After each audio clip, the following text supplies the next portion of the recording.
Hola hola, bienvenue sur l'envol de mon histoire, que vous allez bien. Je suis contente de vous retrouver pour la palle du mois de juin. Ça y est, le mois de mai est terminé. On avance tout doucement vers l'été, vers les vacances. Bon, personnellement, je suis toujours en arrêt, donc bon, c'est un peu comme si j'étais en vacances entre guillemets, sauf que je peux pas vraiment sortir puisque je suis en béquille. Mais bon, écoutez, ma foi, c'est comme ça. Donc, du coup, ma palle du mois de juin, regardez, alors, il n'y a pas que 3 livres, c'est 2 sagas et un one-shot, voilà. Donc, une saga de 3 tomes et une saga de 7 tomes. Enfin, je vais dire 8, mais vous allez comprendre pourquoi, voilà. Donc, mais j'en ai sorti que 3, comme ça, bah, c'est moins galère en fait à tout avoir, parce que je vais pas tout sortir. Je les ai mis à l'envers, non? Ah non, à l'endroit, j'ai cru que c'était à l'envers. Enfin bref, voilà, c'est beaucoup plus simple de sortir que les premiers tomes, parce que je vais vous résumer que les premiers... Enfin, je vais vous lire du moins le résumé du premier tome à chaque fois, je vais pas vous faire les autres. Donc voilà. Du coup, dans un premier temps, nous allons lire Les Hauts de Hurlevent de Emily Brontë. Un classique qui me fait de l'œil depuis très très longtemps, que je n'ai jamais osé lire puisque c'est un classique et les classiques ça me fait un peu peur, mais j'ai envie de découvrir des classiques, donc c'est un peu paradoxal, mais bon voilà. Donc celui-ci je vais le lire en lecture commune avec Océane, donc de Instagram Sakura Books 30, voilà. Donc bon, un peu, en vrai il est petit, hein. En vrai il est petit, il fait 476 pages. Ça va, ça va, ça va. Bon, après, bon, c'est quand même bien rempli les pages, hein, mais bon, ça devrait aller vite, si j'aime bien, bien entendu. Je vais vous lire absolument le résumé mot pour mot, parce que clairement, je ne sais pas vraiment de quoi ça parle, enfin... Voilà, je vous lis le résumé, ce sera plus simple. Au cœur des landes désolées du Yorkshire, se dressent les Hauts de Hurlevent, ancestrale demeure battue par des vents impétueux. C'est dans ce décor hostile que vivent Hindley et sa petite sœur Catherine. Un soir de tempête, leur père rentre de voyage accompagné d'un jeune orphelin qu'il a baptisé Heathcliff. Le frêle bohémien grandira au sein de la famille dans un tourbillon de sentiments contraires, car la passion dévorante qui le lie à Catherine n'a d'égal que la haine que lui voue son nouveau frère. Et conduit par la jeune fille, humiliée par Hindley, Heathcliff n'aura bientôt qu'une obsession, la vengeance à n'importe quel prix. Voilà, franchement ça m'a l'air assez chouette, vraiment, ça m'a l'air assez chouette. Donc j'ai hâte de le commencer, oh c'est trop bien, voilà.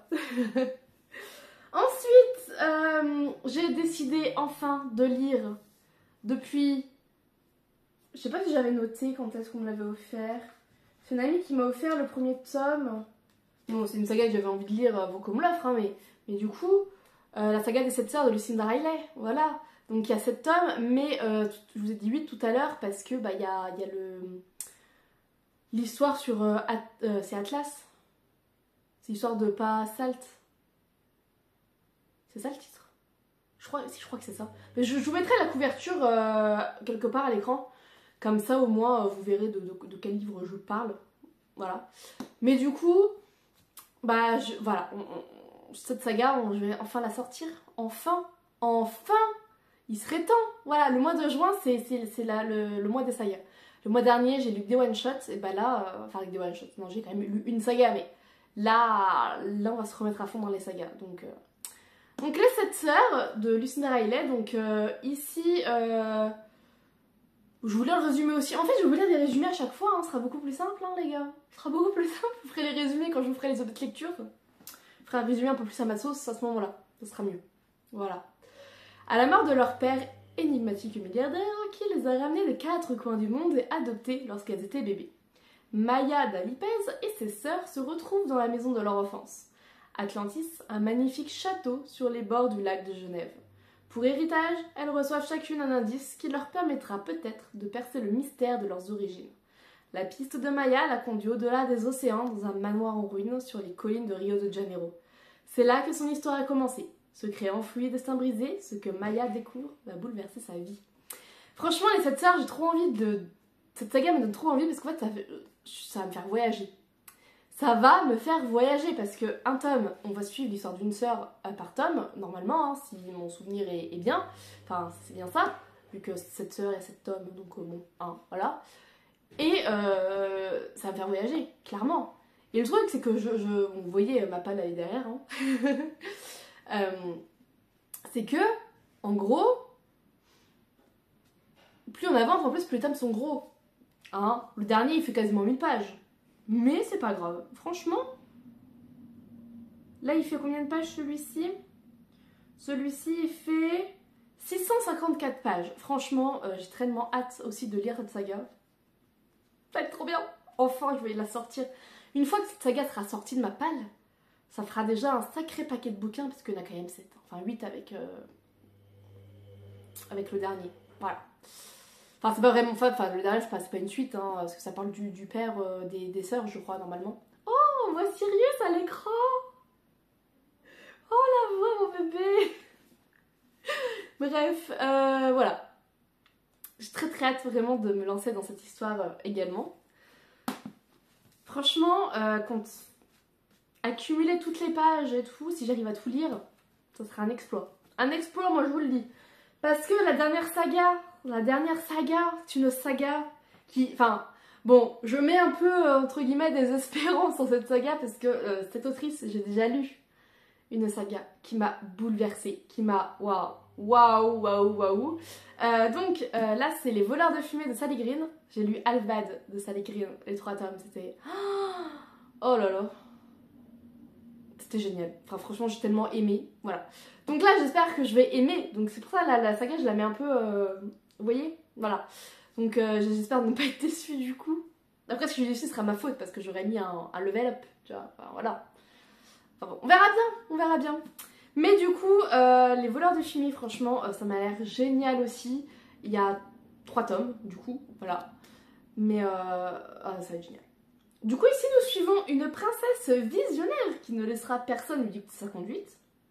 Un soldat idéaliste, déchiré entre son cœur et ses devoirs.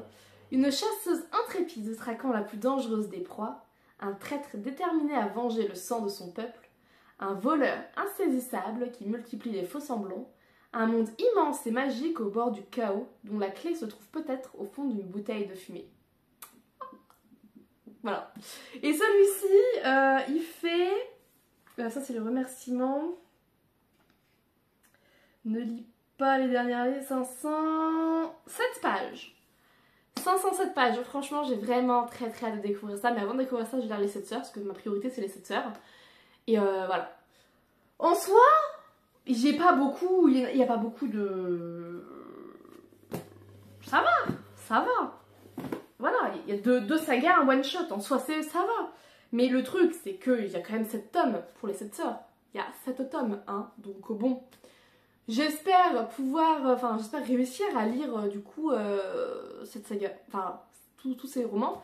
Parce que du coup ça fait 7, 8, 9, 10, ça fait 11. Ça fait 11 livres, voilà. Bon, le mois dernier j'ai lu 9 romans.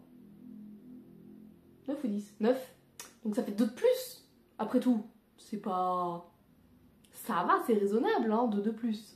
Franchement, zut.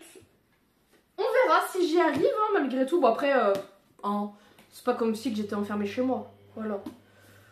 Enfin bon, on verra bien. Voilà, sachant qu'en plus, il va y avoir, au mois de juin, normalement, la mise à jour de Disney Dreamlight Valley. Et comme je joue à Disney Dreamlight Valley, avec la mise à jour, je vais être happée par le jeu. Donc bon, la lecture va être un peu moins présente peut-être. Enfin bref, on verra. On verra au moment venu, hein, j'ai envie de vous dire. Mais là, en tout cas, pour le moment, j'ai une sacrée palle quand même à lire pour le mois de juin. On verra si je lis tout. Si je lis pas tout, bah écoutez, c'est pas grave, hein, ça sera pour le mois de juillet, hein, la suite. Et puis voilà. Franchement, cette palle, ce mois-ci, me fait trop envie. Bon, en même temps, j'ai envie de dire, c'est des livres que j'ai envie de lire, qui sont dans ma palle. C'est normal que ça me fait envie. Normal.